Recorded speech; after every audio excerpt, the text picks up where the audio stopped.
a question from a fan that we have here. I know who this person is, but they ask, since Dean Ambrose is leaving this month, and he went out with the Shield and everything, what are your top 5 Dean Ambrose matches? Jesus. Here's the thing. I love Dean Ambrose. Dean Ambrose never had that many matches to me where I was just like, yo, that shit was awesome. He never had that many matches for me like that. Dean Ambrose works better in a hardcore environment. Don't get me wrong. He's a good wrestler. He has good matches. But I think he thrives in that hardcore element better than a singles element. He never had that one-on-one match that I've seen that has great storytelling and stuff like that, other than 6-man tag matches like that. But those not one-on-one that had no stipulation to it. So, but I actually went through it, and I said I found 5 Dean Ambrose matches. 2 of them are with the Shield. I'm sorry, there's some things I just couldn't get out of.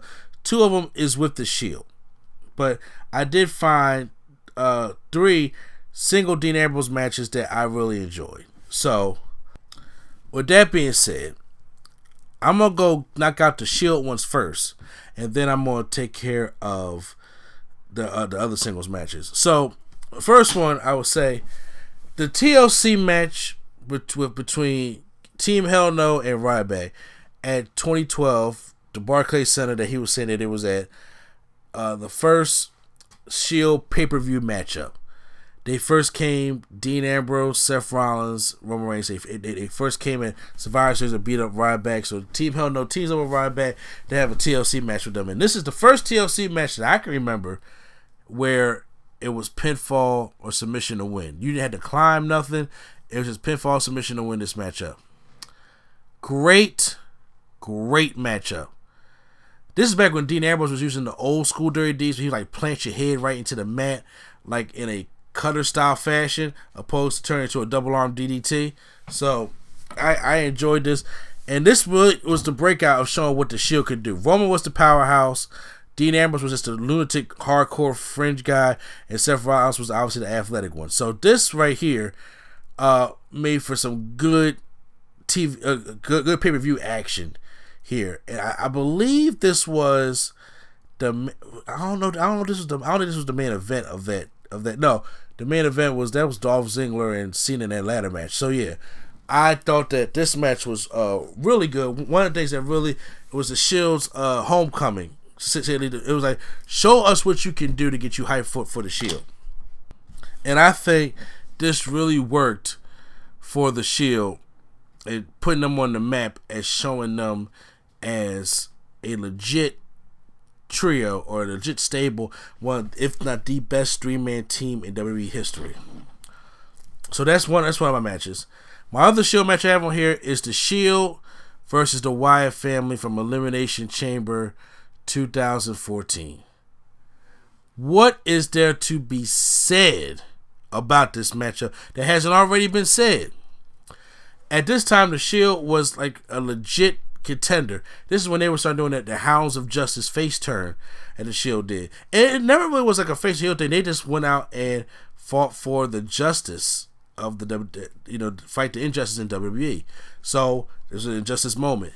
The Wyatt family just came the year before, and they took out Kane, and as of right now, the Wyatt family is the hot thing. This is before Bray Wyatt got killed by John Cena.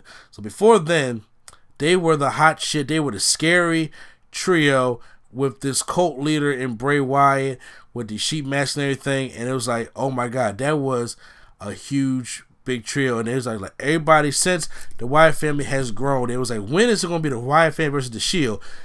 And then it finally happened at Elimination Chamber. They had a match on main event, which I understood they did on main event so they can have a something for that show to make it big.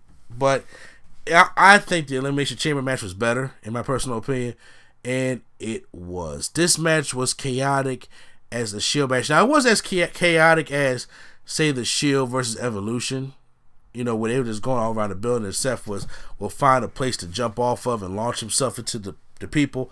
You know, I don't think they did that in that match. Once again, it was that was what, almost 5 years ago. I gotta go back there and watch that matchup. But that was a damn good matchup with them. And first of all, it also put the Wyatt family on the map as well. It put the Wyatt family on the map as well as a legit stable for the Shield to go up against, because you didn't want any kind of slackers at all in the matchup. So with them being, like I said, before the John Cena thing even happened, the John Cena rivalry, this is when the Wyatt family was just hot. White hot, and everybody just liked something new, and they just enjoyed that Wyatt family scary, stuff. But the Wyatt family beat the Shield in this match. I remember they Rowan and Harper did like a double, it wasn't a choke slam, it was kind of that Bludgeon Brother move that they do. Seth Rollins doing an announce table. So that took him out. Like I said, it was chaos everywhere, but they won that matchup. And the Shield was one of the teams that was known that every time there was a 6-man tag match, I knew it was going to be good with the Shield was being in it. The Shield was like the master of doing all the 6-man tag team matches. And that was a damn good matchup. That stole the show for me. Of course, you had that Elimination Chamber match at the end of the show, but that's when Randy Orton won, and he was getting ready for WrestleMania 30, but no. It was about the Shield versus the Wyatt family. In that, so that's why I got that match on there. So when it comes now, those are the Shield matches I have on there. Now I can go to the one-on-one Dean Ambrose match that I like, and I'll start with Dean Ambrose versus Kevin Owens at the Royal Rumble 2016, the Last Man Standing match. This match opened the show, and if I knew any better, I would have known that they were going to come back to be in the Royal Rumble, because they both came back to be in the Royal Rumble, and then that's when Big Show. And oh no, that's the year Triple H won, because it was Dean Ambrose and Triple H as the final two left, and everybody was hyped about Dean Ambrose winning that, but Triple H obviously won the match to go against Roman Reigns. Boo-hoo. So, but the match beginning of the show, that Last Man Standing match, now that was a good match between him and Kevin Owens. He took some hard bumps. And one of the biggest spots was Kevin Owens doing that pump handle follow through slam that he does to Dean Ambrose off the top rope through a table. It was just a really, really good matchup between those two. That stands out to me. This is when Dean Ambrose had his Intercontinental Championship run. So I actually got, this was his first title he won since the United States Championship, I believe. Because he didn't win the tag team titles with Roman and Seth. So yeah, this is his first title since the United States Championship. So I enjoyed that. Next match I have is from one of the greatest rivalries that he had. Even though I think the story going, because I don't know which match was better. I got two of him with Seth Rollins, and the one I have here, I would say, it's so hard because I love that ladder match from 2015. So this ain't no spoiler, because I'm going to say a ladder match from 2015 in Money in the Bank. That was a damn good ladder match, and it got the time that it needed, and it felt good to see a one-on-one ladder match. We all the time now we see multi-man ladder matches, and we just see them just taking big bumps, but just to have a one-on-one matchup, like some of the best one-on-one ladder matches, like Chris Jericho versus Chris Benoit in Royal Rumble 2001, I thought was a phenomenal matchup. Shawn Michaels versus Chris Jericho at No Mercy 2008, good matchup in a ladder matchup. So them doing one-on-one matches, I like that. I really do like that. So them bringing it back here, Dean Ambrose getting a buckle bomb on the outside onto the barricade, and then getting a sit-down power bomb on a pile of ladders. Like the stuff this man and Seth Rollins did to each other was crazy. It was crazy. And Seth Rollins comes up with the win. It was for the championship as well, because that rivalry that they had in 2014 was so great. But Seth Rollins came on top. There was a superplex where Dean turned himself inside out. I think he just kind of over-rotated a little bit. It was a sick spot. A very sick spot. And my last match for Dean Ambrose has to be the Hell in a Cell between him and Seth Rollins. people, when they was going to that rivalry, that was the best rivalry of 2014 in all wrestling. And Dean Ambrose and Seth Rollins build up to that Hell in a Cell match. Everybody was like, Vince, fuck Orton and Cena. Forget them. This needs to be the main event. Seth Rollins and Dean Ambrose. And the match went about, I want to say, 20 plus minutes. Like 25 minutes. But the bell didn't ring until they only had like a 13-minute match inside the cell because it was carnage all on the outside of the cell before the match even started.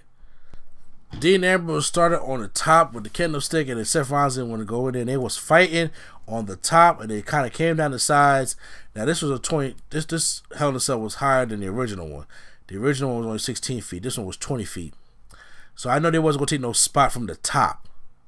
So they came down to the sides right there, and the sides were still as high. I think the sides was about 16 feet. When the other one was 20 feet. So they came from the sides, they were fighting, and then they both crashed through the announce tables.